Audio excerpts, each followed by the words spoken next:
dear no. Sure. Nhyira John Mahama, breaking news out there by me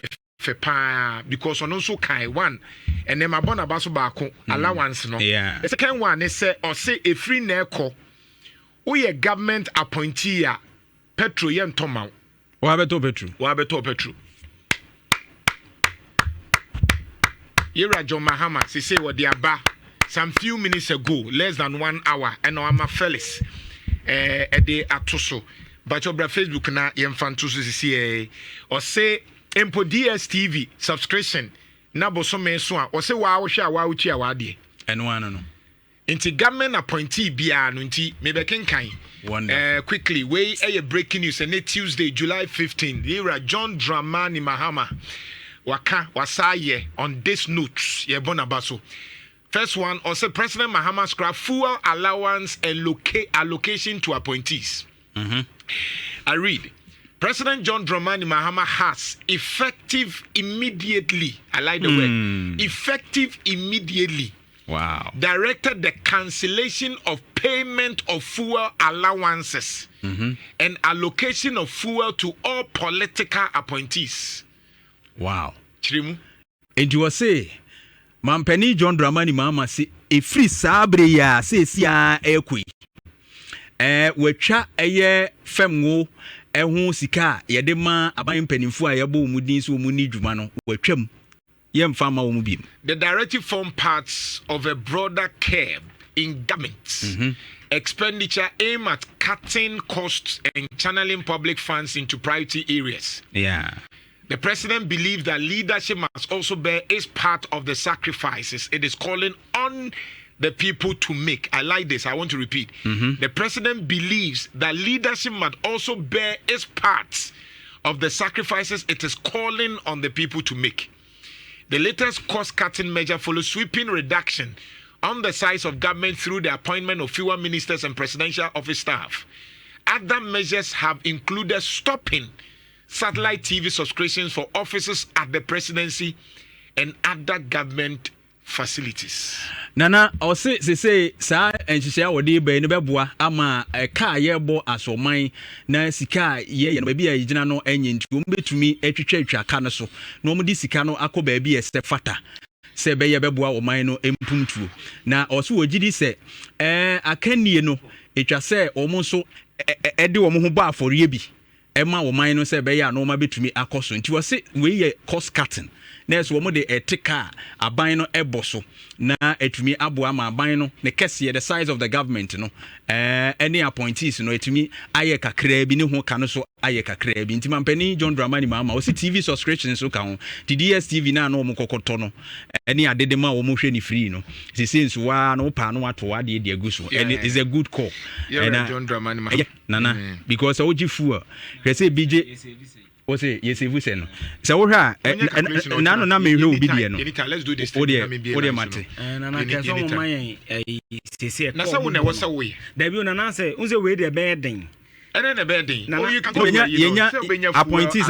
you know omo latest omo then we e betimi ayo ba me pa che say unse appointees no ye nim specifically amount ko DC you will DCs be ho and you ministers they can give you those cost allowance no na nja me yes am say ke so mo man say ye boka 5 cedi wo fu ho ye twem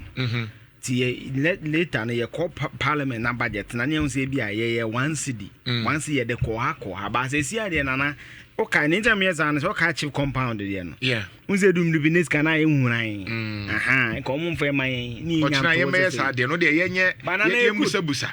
na say una maka say John Mahama na phase 2 ya nipa ko hye na ti o chinchim ne de remote ko no nto battery ngum yes na nipa na no chinchim ni say ya man eye mate go na na mutumi ba interview ne siso saa no pe go 12 cedis na no mo sante so ekosoro yeah monto so man ogu se kutu na si do de ma am sem tomfo da dwa masum za fu ezu asa fu 200 okay ne 200 de so ma obi a na no eba miensa 200 de na say uto 200 fuel un say eye ana na say phone no system no so echewu ayeche papa na say MPA for na ye bi ase say ne wo system ye wo raw 95 and raw 91 ona 91 no kra no to eche you say monitoring no I say akosuro omu ile de ne bebre free system ona na ye o say o to eche na mama say onko ne say ya na say ne epewu no tumfo kan no enye bibi gidigidi bia o ba na we kura na ebia na jirigogo ba tun say Ghana ni na to ne tim say atwafu em wohu sa ne ma ne tintintirinti nya kasahyew soft ne man ketenkete na den ti na ato of so hwe DSTV ese bi o de hwe on the information on the international news information you need na international news no ko phone a dabi na say TV ya ni bia na betia ko phone na me DS 1 month me use be it doesn't mean say hu here I think say you see the reason why we twem ne say ene de hu here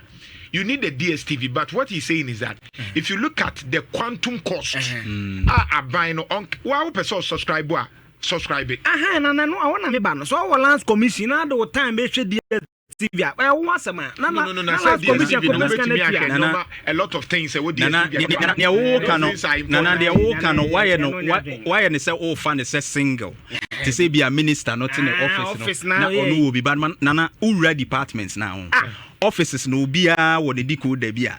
ebinum I don't have a problem na 81 office no subscriptions on be no ho nya agro one agency who could rawa ebia offices be 10 obia wo ni separate we share how we share and look at the cost see offices na what 10 no John Mahama say we twem enu dey say enu dey no one page na me akokwa kaza mo me information word ni e ka kire mo say no but not everybody no be na they take entertainment allowances they should use those allowances to watch it enter data ayi we kura Sam George aboa data aboa ba no na abadanto e dan yo ayi produce permit fu yi oba di print ba ko san dan ho akotro say me ensi dan no DSTV na fu e kura wo mo bebre nye o mo ande use o mo girlfriends dey use na Saturday kura akokọ enya mask na o me dey aban internet twa bet nyina na ni nyina reset na say reset na o dey aban internet na dey hwebu no na wo say kan obi abie bi hwe bi Eugene fu e ye o mo use side chicks ya na edi fu e we ono wo dey adwuma be mama mani nye complicated first of all we are in the information world so you need those information very relevant there are so many ways to do that there are certain information on DSTV say Bloomberg or say CNN or say you need those things because information ministry you cannot be an information minister when you don't know international news do not assume say only social media you need it I understand I think that you will be what they abuse it and the cost is too much they know why they did that your amount of subscription if you are osha o mo pay ni hwan allowances o mo gia there's entertainment allowance TV na ye de already there's entertainment allowance wo ho sika bi are you saying say bia okuku ana Jimmy ho no TV wo ho no so okuku say wo ge entertainment allowance no edu say multimedia kra say o mo ye na okuku dey say kra si atwam na odina ha ye entertain ni aye kasa wote onya allowance bia na reset na Mahama e ba no ezi atwam na fu e guess ya no na we obi kan wo say FBI chiche boys no akoshe chino no credit ni bi beko what wa na o girl an ne to bibia yoko na obi send 2000 of ice cream